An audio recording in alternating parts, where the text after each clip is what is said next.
Bom dia a todos, colegas, companheiros de julgamento. Vamos iniciar, então, a sessão do dia 24 de março, nessa primeira turma ordinária da segunda Câmara, da terceira sessão.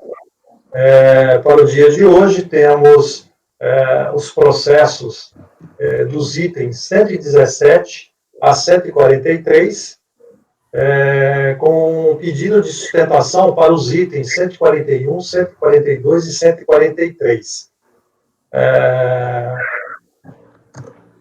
E começaremos por ele, e eu peço apoio que convoque, então, o patrono do item 141 a 143, a empresa Aquacultura Fortaleza, doutora Yáscara Girão. Pode convocar, por favor. Ok, presidente, irei convocá-lo. Relatoria do conselheiro Pedro. A turma está completa, com os mesmos membros desde o início da reunião de março. O processo será julgado agora. Eu vou verificar a mensagem privada no chat. A patrona foi convocada, presidente.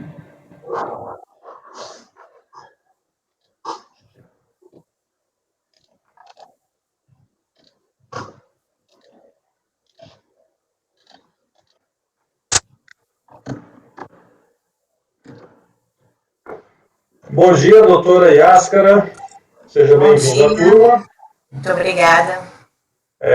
Nós já iniciamos, já declarei aberta a sessão de hoje, e em razão do pedido de sustentação oral, em que é dado preferência, nós vamos iniciar, então, pelos itens 141, 142 e 143 da Aquacultura Fortaleza Aquaforte S.A., todos de relatoria do conselheiro Pedro. O conselheiro Pedro Lima fará a leitura do relatório, logo após lhe concederei o prazo para a sua sustentação oral. Eu peço que todos mantenham os microfones desligados para evitar interferência. Com a palavra, Pedro. Obrigado, presidente. Bom dia a todos. Bom dia, doutora. Bem-vinda. Bom trabalho para todos hoje. Presidente, eu vou pedir para fazer, presidente, conselheiros e patrona, para fazer os 141, 142 primeiro, pode ser? Que eles possuem uma pequena diferença. Os 141 e 142 não possuem a questão dos insumos. E o último possui, né? Esses três processos são, Yáscara. Só uma observação, porque o 143, ele é de ressarcimento, e foi por conta da não homologação das compensações vinculadas que foi lavrado o auto de infração dos outros dois, de PIS e COFINS. Eu não sei se seria melhor jogar um para depois jogar os outros dois, porque acaba que é reflexo, entendeu? Sim.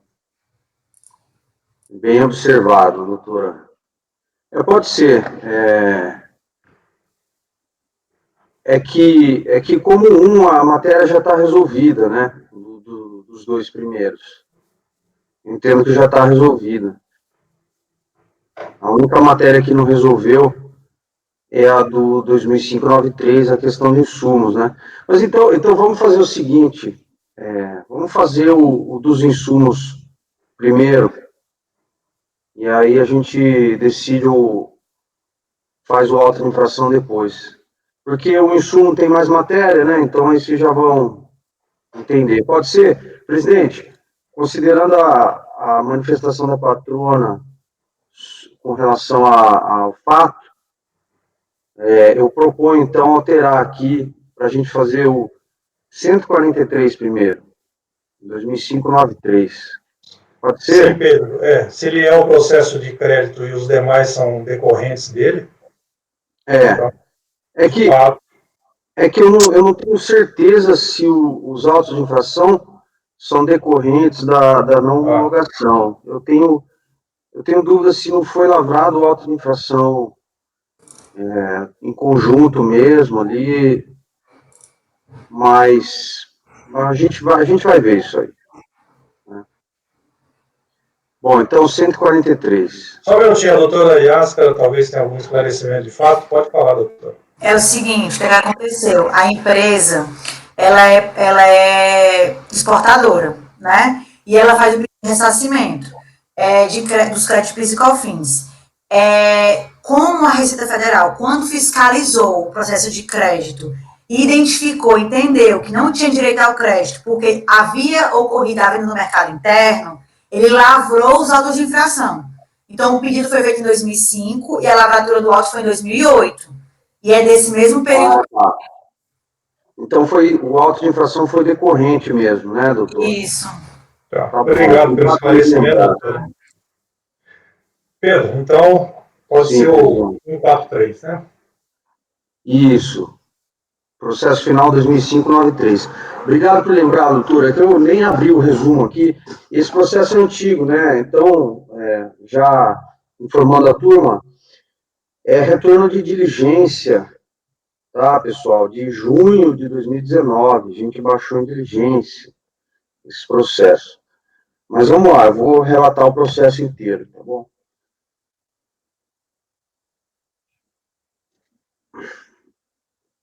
Vocês podem acompanhar tanto no meu resumo pessoal, que está ali na pasta, quanto na minuta, que Qual que é o número dos autos? Acabei me perdendo aqui. é o item 143 da pauta, processo final 2005-93. Obrigado. Tá? Aí eu estou falando agora a minuta que vocês podem abrir. Nova Res Aqua 2005-93, março de 2021. Ok? E se quiserem abrir o resumo, podem abrir também. Bom, o trâmite do processo é esse, né? Teve resolução, a DRJ decidiu pela improcedência da manifestação de inconformidade de folhas 385, nos moldes do despacho decisório de folhas 375. Tá? E aí o contribuinte apresentou recurso voluntário, reforçando a manifestação e combatendo alguns argumentos da DRJ. Tá? Eu vou ter que passar pelo relatório da DRJ aqui, gente, porque o processo não é tão simples assim. Vamos lá.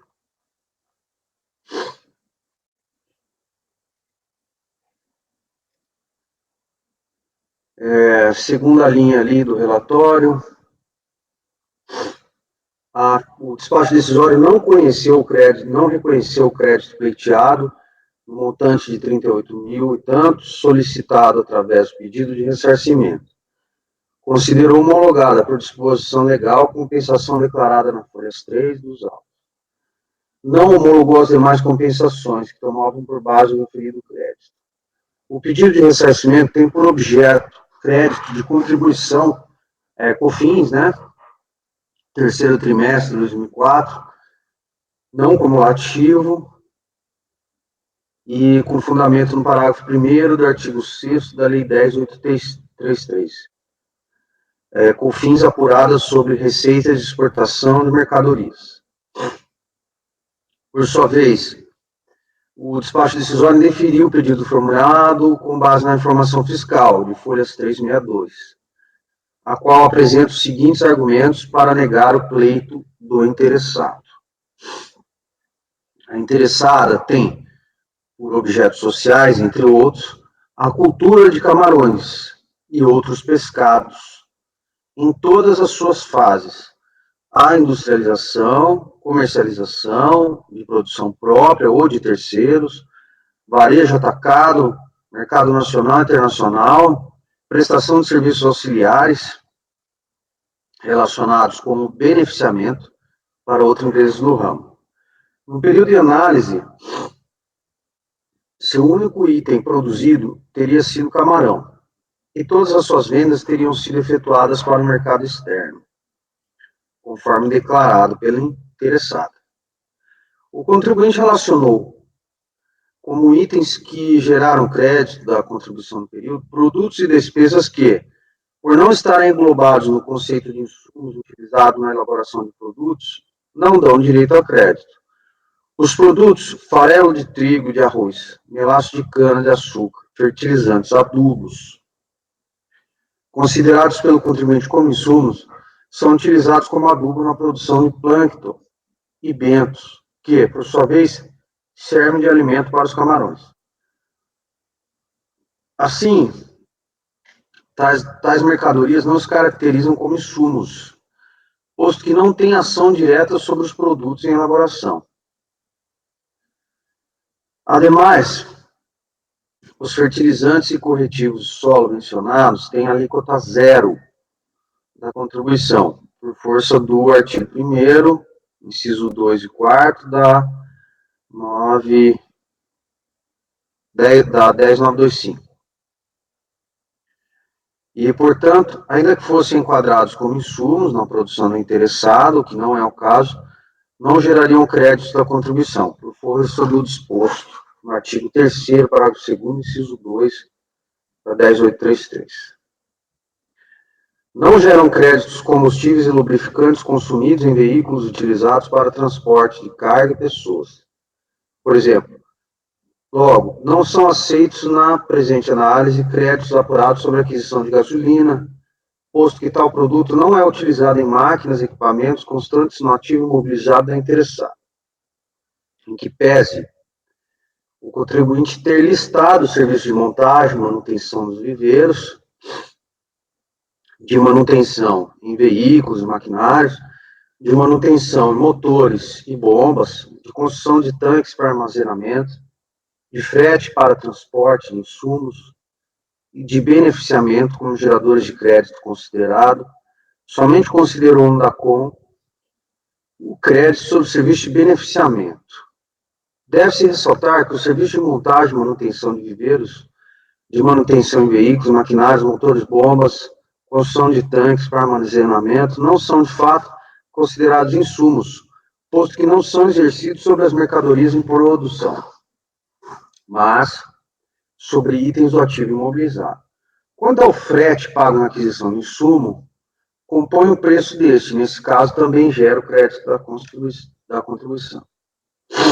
No que tange às despesas de energia elétrica, o contribuinte comprovou apenas parte dos valores informados no DACOM, sendo aceitos nesta análise os valores devidamente comprovados.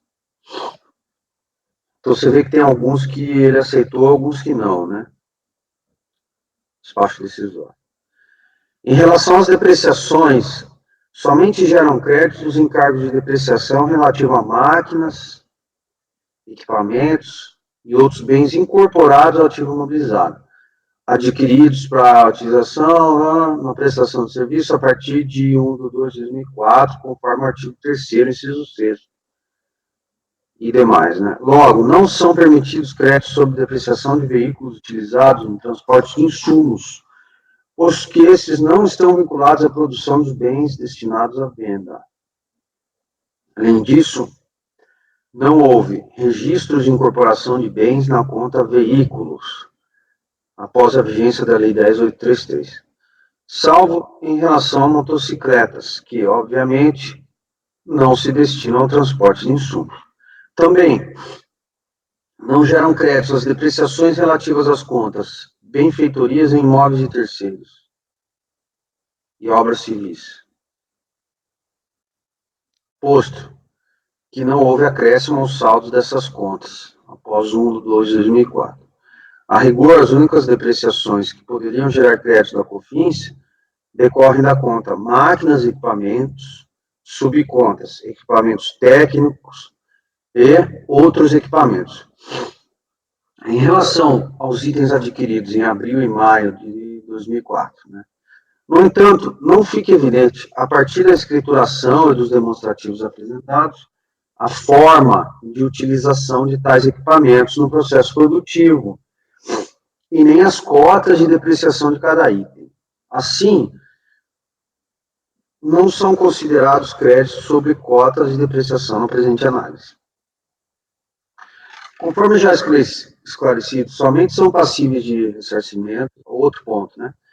Ou de aproveitamento em procedimento de compensação os créditos da COFINS apurados em relação aos custos, despesas, cargos vinculados, receita de exportação.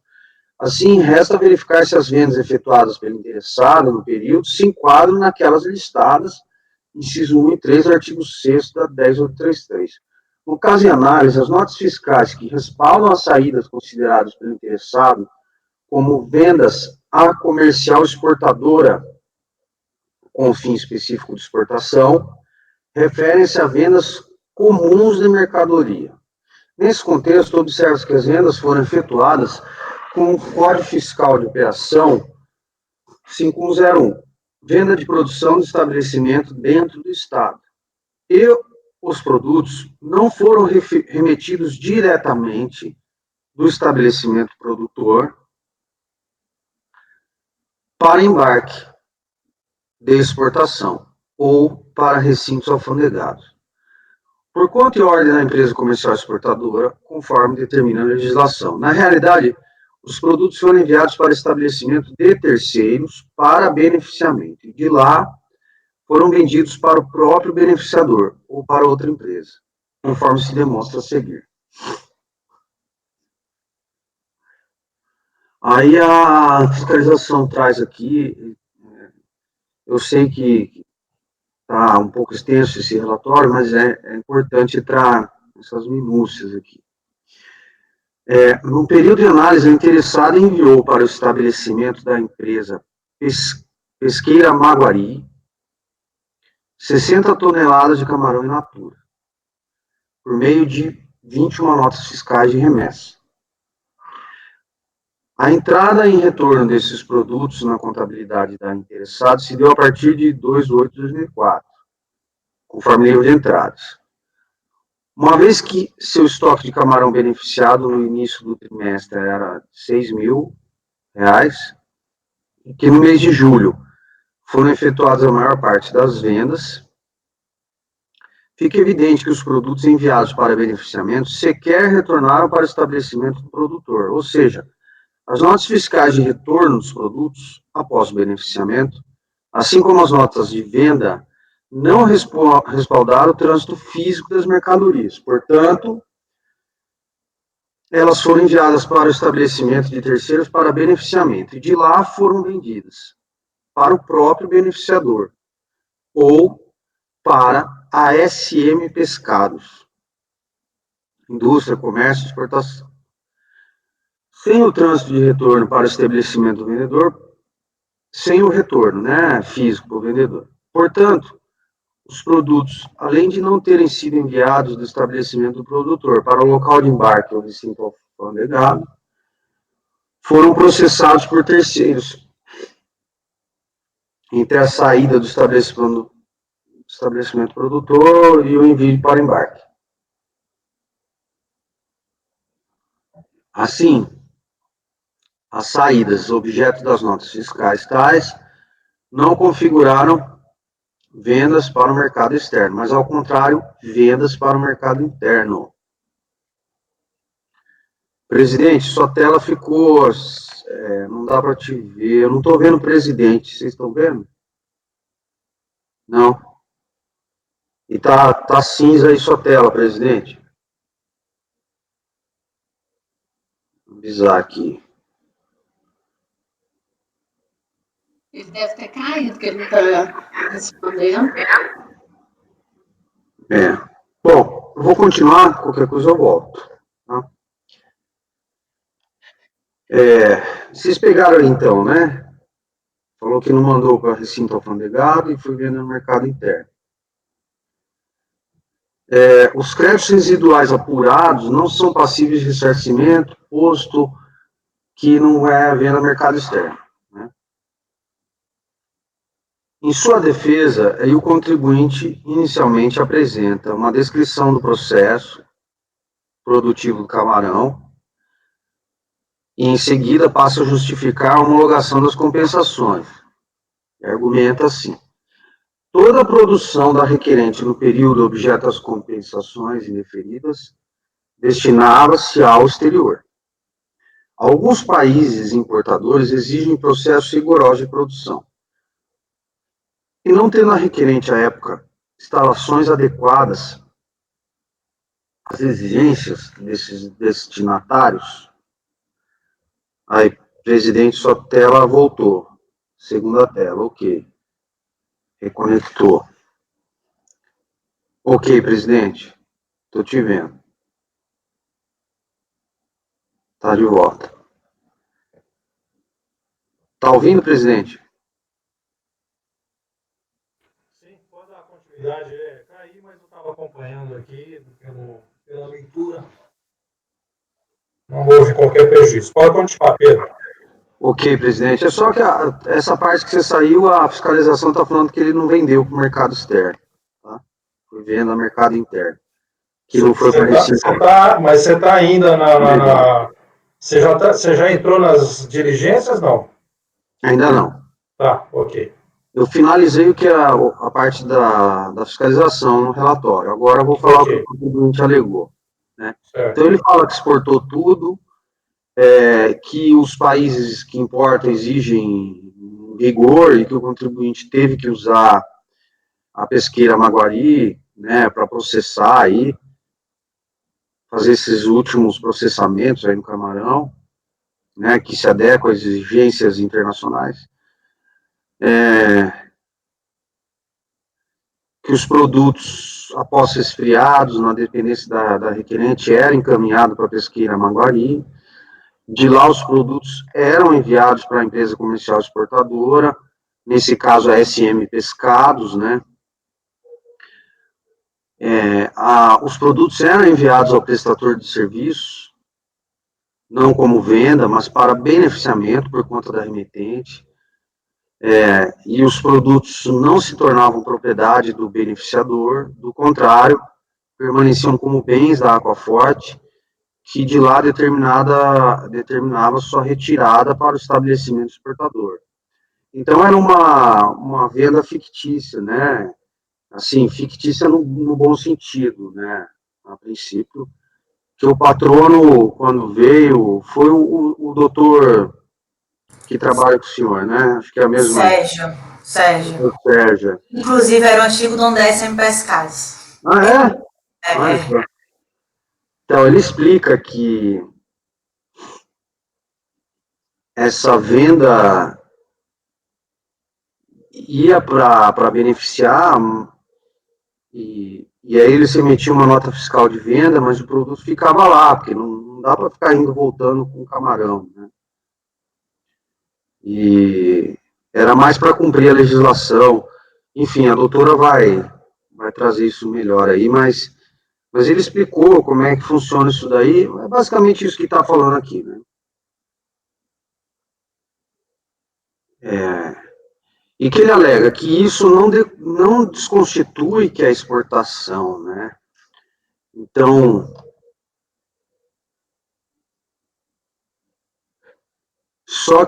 então o que acontece? Ele fala assim, que ele poderia enviar os camarões lá para beneficiamento e receber de volta, e depois mandar para a comercial exportadora. Só que isso só encareceu o produto, né? Sem contar que é camarão, não sei se pode estragar, tal. Faz sentido a alegação, a princípio. Né? E ele alega que comprovou que houve exportação, né? Que ele juntou os registros de operações de exportação, emitido a partir do Siscomex. A Secretaria de Fazenda do Estado do Ceará homologou todas essas exportações, analisou cada operação, juntou memorando de exportação, e na manifestação de conformidade já diz que juntou de maneira organizada os memorandos, né? Notas fiscais, e alega que se na nota de venda para comercial exportador, o CFOP, utilizado não foi aquele que corresponde à operação correta, tal fato constitui mera infração administrativa, capaz, talvez, de gerar uma penalidade de multa por descumprimento de obrigação acessória, mas não descaracterizar todo o processo, uma vez que não resta dúvida de que as mercadorias foram efetivamente exportadas. Alega que se houve isso, houve um mero erro.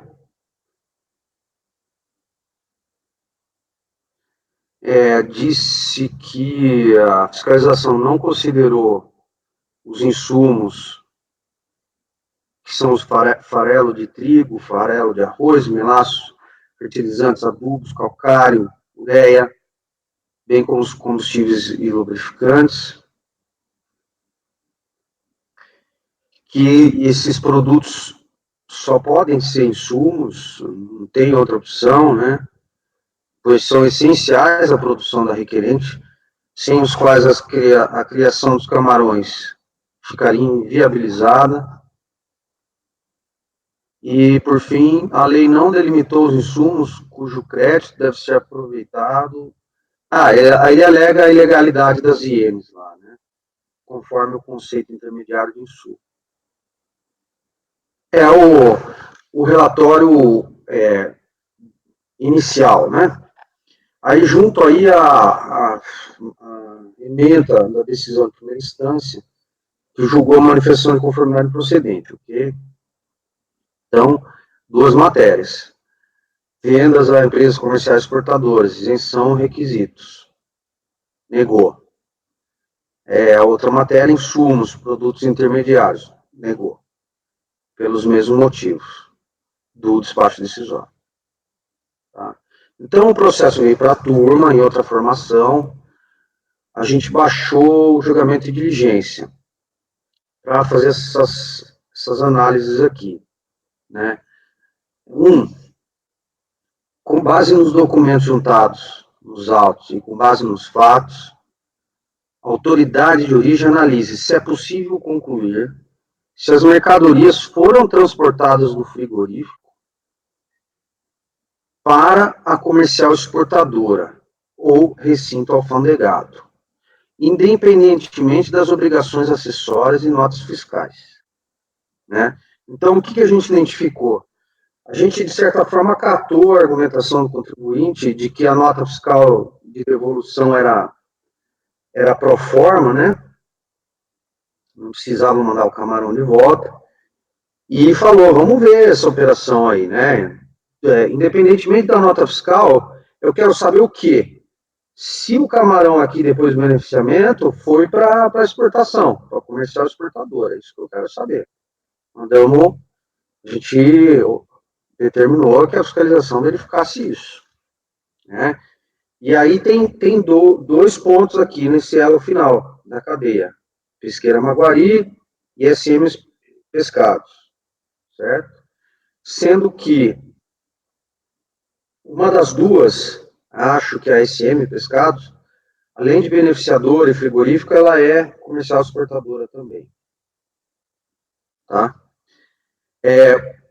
O ponto seguinte, na diligência, o ponto 1. Sobre a mesma base, confira os CEFOPs utilizados e segrega as notas fiscais, que representam a remessa dos produtos aos frigoríficos, e verificar se houve ou não a venda mesmo, né? A gente queria verificar se o que o contribuinte falou era verdade. Pediu para ver se houve mesmo essa venda ou não, se era mais uma remessa mesmo. Ponto seguinte, 1.2. Segregue e compare as notas fiscais de venda com as notas fiscais de remessa. E cruze esta segregação com as fases, se aplicáveis na fase anterior de industrialização, ou se aplicáveis na fase final de beneficiamento e exportação, de modo que fique claro quais notas fiscais tinham relação com a exportação, se as notas fiscais de venda ou as notas fiscais de remessa. Então, o que a gente identificou? Que tinha nota fiscal de venda e nota fiscal de remessa. tá? A gente queria saber, o contribuinte fala que saiu aqui dessa elo final e exportou. Tá, a gente quer rastrear isso aí, como o conselheiro Márcio nos trouxe esse conhecimento para a turma, né? A gente quis verificar a rastreabilidade das exportações, se elas estão embasadas em quais dessas notas fiscais, né? E aí 1.3, ponto seguinte, aponte qual das operações o contribuinte se creditou e quais notas fiscais e documentos estão relacionados com o crédito, de modo que fique claro qual objeto sobre o qual o contribuinte se creditou, se foi sobre as notas fiscais de venda comercial exportadora, como o pesqueiro Maguari, e se aproveitou o crédito sobre as remessas ao frigorífico. Então, a gente quer saber, ele aproveitou o crédito nas remessas para o frigorífico ou na nota fiscal de venda para comercial exportadora, né?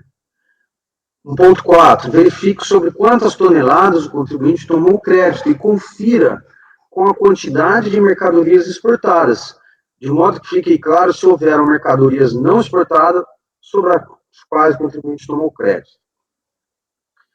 Ao final, outro ponto, ao final da análise, deve produzir um relatório e demonstre aquilo que foi apurado nesses itens e confrontar com os autos e os documentos juntados. Item 2, resolução, a gente dividiu por matéria, né? A gente determinou para fazer análise de insumos, como a gente sempre faz, conceito intermediário de insumos, ok? Na época, a gente ainda não tinha o parecer PGFN e a nota SEI. Então, a diligência acabou indo no sentido intermediário de insumo, sem mencionar esses duas referências, ok? E aí, por fim, a fiscalização apresentou, então, 2 relatórios fiscais, de folhas 635, eu juntei o PDF para vocês aí, folhas 635 e 677, do processo. O relatório fiscal mais completo é o primeiro, tá? O outro é mais pro forma, que ele conclui ali. E o contribuinte, por sua vez, também apresentou 2 manifestações de conformidade, tá? E aí já deixo claro aqui no relatório, em que pese a fiscalização ter cumprido alguns dos requisitos da diligência, ela negou expressamente o cumprimento do item 2.1, que eu reproduzi acima, né? Que é o seguinte: a receita deve ser cientificada do laudo apresentado pelo contribuinte para fazer diligência e nomear perito para analisar o laudo, se for o caso, considerando o conceito de insumos presente neste voto, né? Então, o contribuinte, na diligência, juntou o laudo de insumos, como a gente sempre faz, e ela se negou a analisar. Esse é o relatório. Tem muito mais para falar, mas acho que a patrona vai abordar aqui bem a situação. E, presidente, eu não sei se é o caso de adequar, para a gente otimizar o tempo aqui, que eu estou propondo uma resolução, né? Não sei se vale adequar a sustentação, a resolução.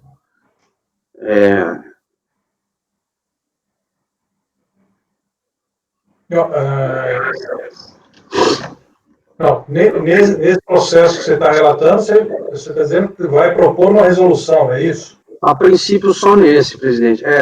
Uma resolução que a fiscalização não cumpriu o que a gente mandou. Tá, tudo bem, mas vamos dar a oportunidade à patrona, mesmo porque teve esses atos processuais importantes em relação à diligência, né? Tá. Então, eu acho que é devido, sim, a gente ouvi-la nos seus argumentos, né? Na íntegra, né? Tá bom. Sim.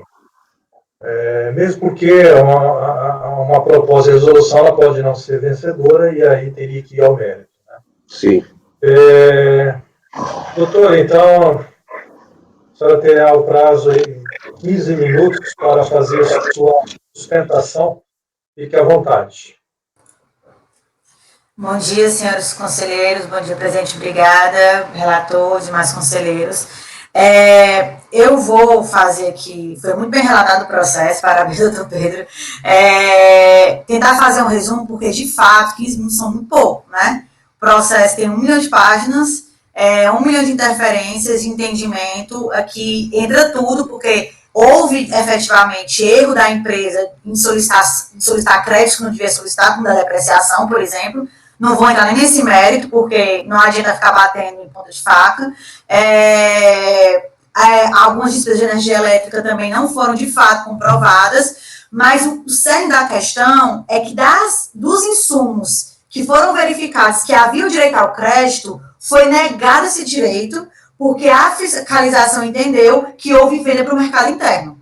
Ele reconhece que existe o crédito, mas ele nega o direito ao crédito porque ele diz, o CFO, pela nota fiscal, diz que houve a venda para o mercado interno. Se foi venda para o mercado interno, independente dos insumos que você adquiriu, eu não posso lhe dar o direito ao crédito, né? E em relação a esses insumos, o que a gente tenta reverter a glosa são essa questão dos farelos de trigo, porque ele fala que não houve contato direto. Mas se eu tenho um produto que eu vou alimentar a larvazinha do camarão para ela crescer, eu não consigo entender como é que não existe contato direto maior do que esse, né? Se é a comida do próprio camarão. Mas aí, essa questão está bem delimitada, inclusive no relatório que foi acostado nos autos, que já existia dentro do processo um resumo de todo o processo produtivo. Dentro dos autos já existia, lá na fiscalização foi apresentado e foi deixado de ser observado. O que acontece? Houve a inclusão do processo na pauta de julgamento a primeira vez, e o Sérgio, que é dono ainda da SM Pescados, que a SM Pescados é só importadora, ela não beneficia, a Pesqueira Maguari é beneficiadora e importadora. E eu posso falar isso porque eles também são clientes da gente, né? O Sérgio trabalhou, inclusive, com eles mais de 30 anos. Eles só faziam a aquisição. Eles não produziam, eles faziam a aquisição para importação. Eles trabalhavam só com isso, era só com o mercado externo que eles trabalhavam. Não tinha como eles comprarem a mercadoria para vender aqui dentro. Ou a venda da Aquafor ser mercado interno. Se a Aquafor não tinha estrutura, gente, a Aquafor, a propriedade dela são de 2 equatorianos, né? Que vieram para cá fazer o que sabiam fazer, que era produzir camarão. Mas a organização dele para a venda de mercado, para você conseguir vender, você precisa ter uma estrutura muito grande, né? E ele se valia dos parceiros comerciais dele, que quem eram? A Pesqueira Maguari e a SM Pescados. Então, eles vendiam, a nota do CFLP, na nota mesmo, vinha com o CFLP como se fosse venda do mercado interno. Mas na descrição da nota, isso aí é facilmente constatado se vocês analisarem a nota fiscal nos autos, tinha lá venda para exportação. Apesar do CFLP estar errado. E aí foi erro da contabilidade, mas a venda era para exportação. Tanto era para exportação, que dentro dos memorandos de exportação, dentro dos BLs, a referência em nota fiscal de venda era dessa primeira nota. Não era a referência à nota da Pesqueira Maguari ou da SM Pescados. O BL, o LI, o próprio memorando de exportação da Cefaz, ele saía em nome da Aquafor. Ele dizia que a mercadoria era da Aquafor. Nunca a mercadoria que foi vendida era da Pesqueira Maguari ou da SM Pescados, porque não era delas. Não era delas. O que bem acontecia era o quê? A Aquafor tinha um insumo que precisava ser beneficiado do produto, mandava para a Pesqueira Maguari. A Pesqueira Maguari que beneficiava. Era ela que descascava o camarão, que preparava o camarão para o congelamento, que empacotava e devolvia fictamente para a Aquafor. Fictamente. A Aquafor, quando chegava um parceiro dela, ou a Pesqueira Maguari ou a SM Pescados, dizia assim, eu tenho um comprador para o teu camarão. O que ela fazia?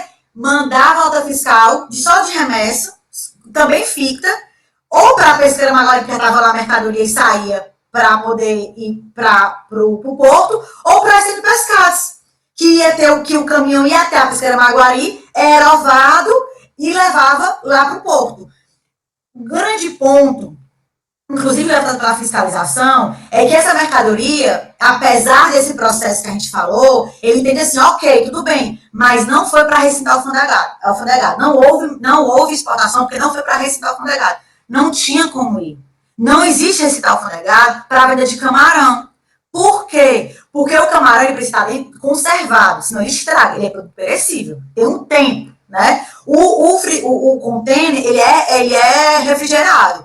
E ele, por ser produto, por ser alimento, ele tem que ter a certificação do MAPA, do Ministério da Agricultura.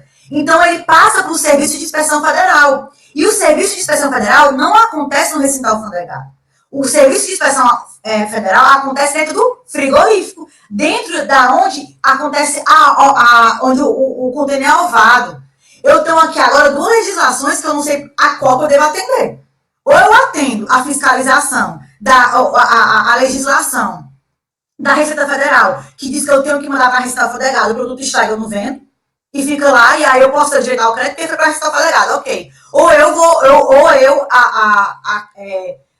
obedeço a legislação do MAPA para ser certificado e conseguir exportar. Então, aí o contribuinte fica de mãos atadas. Ou ele faz uma coisa ou ele faz outra, as duas não tem como fazer, né? E por conta disso, agora, recentemente, o STF chegou à conclusão que não importa se o produto foi vendido para o mercado interno, se teve essa remessa fixa de retorno, ida e volta, se foi ou não para receita alfandegado, o STF, em repercussão geral, decidiu que o que vale é a comprovação efetiva da exportação da mercadoria. E isso existe nos autos, né? Isso existe. E o fiscal deixou, de fato, de analisar essa questão. A única coisa que ele fala é que não tem como analisar nem essa remessa, esse retorno que foi pedido pela turma, que ele analisasse, apesar do CEF, é o peso das notas fiscais, que ele analisasse a nota fiscal de remessa. Foi a mesma quantidade, eu mandei 1 tonelada. Voltou 1 tonelada? Ou se não voltou 1 tonelada, voltou 800 quilos, que o resto seria perda, né? Que tem a nota fiscal de perda também, do beneficiamento. Foi observado isso? Não. Ele não analisou. E ele deixou de analisar isso porque ele disse que o produto não tinha sido para receita alfandegado. Se não tinha ido para receita alfandegado, não houve a importação, ele não ia nem olhar. Deixou de verificar de fato essa questão. O que é um absurdo, porque ele está ali para, não entendeu isso de maneira pejorativa, mas para obedecer o que o CAF pediu, para verificar o que o CAF pediu. E ele, arbitrariamente, disse que não ia analisar. Não vou analisar porque eu entendo que para haver exportação só pode nesses 2 casos. Só que ele deixou de observar que existia uma decisão de repercussão geral do STF, que o CAF tem que seguir. Aí olha o absurdo aqui. Eu vou me pautar em quê? No que o fiscal decide ou no que o CAF vai resolver? Gente, fica uma confusão. Segurança jurídica zero para o contribuinte. 000, né? E aí, o outro ponto foi justamente esse que o conselheiro Pedro trouxe. Vocês pediram para a gente juntar novamente a relação, o laudo do processo produtivo, com todas as etapas. E eu posso aqui até compartilhar a tela para mostrar para vocês, se eu puder. Nem sei onde faz isso aqui. Aqui. Não sei se vocês estão vendo, mas foi juntado um laudo de 7 páginas, onde a gente traz minuciosamente e demonstrado aqui essa questão da venda através da comercial exportadora, que não havia necessidade de processo para receita alfandegado, demonstrando que a gente tinha que obedecer as legislações do MAPA, né, para poder conseguir fazer a venda. E ele deixou de analisar isso daqui. Entendendo ele que, como, mais uma vez, não tinha ido para receita alfandegado, ele não podia analisar, né? E aí ele vem dizendo, olha, eu não vou analisar nem memória de exportação, eu não vou analisar direito ao crédito nenhum, porque eu não tenho como, olha o absurdo, e nem vou analisar à luz da decisão do STF, que disse para mim analisar a questão da essencialidade ou da relevância do produto, porque eu, fiscal, não posso alterar o entendimento da fiscalização em espaço decisório e nem da DRJ, no acordo da DRJ. Mas o CAF não pediu isso para ele. O CAF deu um superpoder para ele, fiscal, para ele chegar a uma conclusão diferente e ele decidir. Não foi isso que o CAF pediu. O CAF pediu para ele analisar. E ele se negou de analisar, dizendo que ele não podia modificar. Gente, pelo amor de Deus, eu estou falando isso com muita indignação no coração, porque aqui, eu não sei como é que está sendo nos outros estados, mas aqui, na terceira região fiscal, A gente tem passado por muito absurdo. De contribuinte sendo intimado 3 vezes do mesmo acordo. De contribuinte não sendo intimado e tá com o número do CADI porque nunca foi intimado. Não tem comprovação de intimação. Da gente não conseguir atendimento nem para conseguir fazer o protocolo, porque eles retiram do processo do contribuinte, inclusive os próximos para fazer o protocolo. Meu povo, tá um caos. Um caos. Eu brinquei muito lá no escritório, todo dia eu tenho vontade de chorar, cada dia é uma luta nova com a Receita Federal. É uma relação de amor e ódio. Por quê? Por conta dessas arbitrariedades, entendeu? A gente tenta. A gente juntou a documentação que foi solicitada. Não é analisada, com o fundamento de que eu não posso mudar. Não foi isso que foi pedido para ele. Foi pedido para ele verificar. Por favor, veja se a nota fiscal de remessa do produto, que eu posso até trazer aqui também, verifique se essa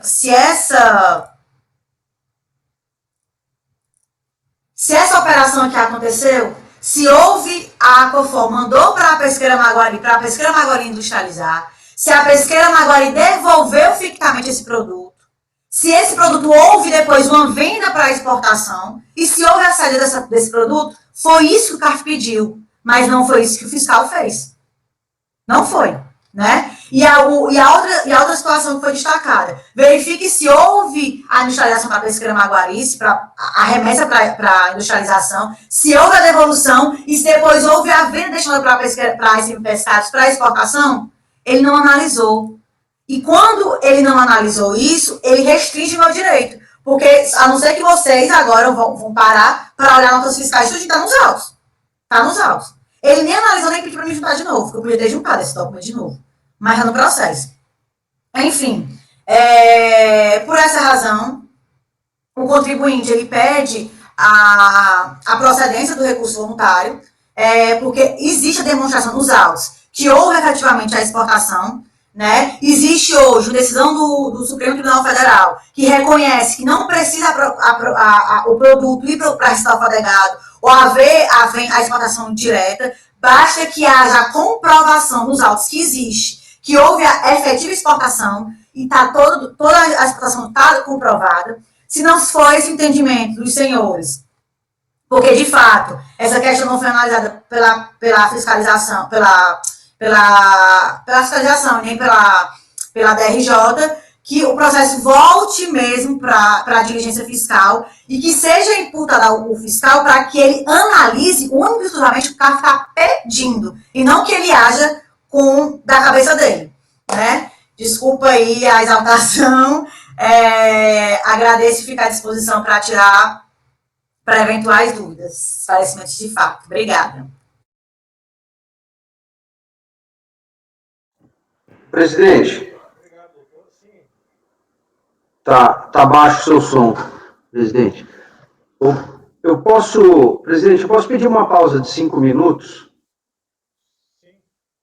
Estão batendo aqui, eu preciso rapidinho, vou avisar que eu estou em reunião aqui. 5 minutos. Pode parar a gravação? Sim, vou interromper a gravação. Obrigado, presidente. 5 minutos, gente. Já volto. Doutora Yassi. Oi, Paulo, tá baixo. Interrompa a gravação.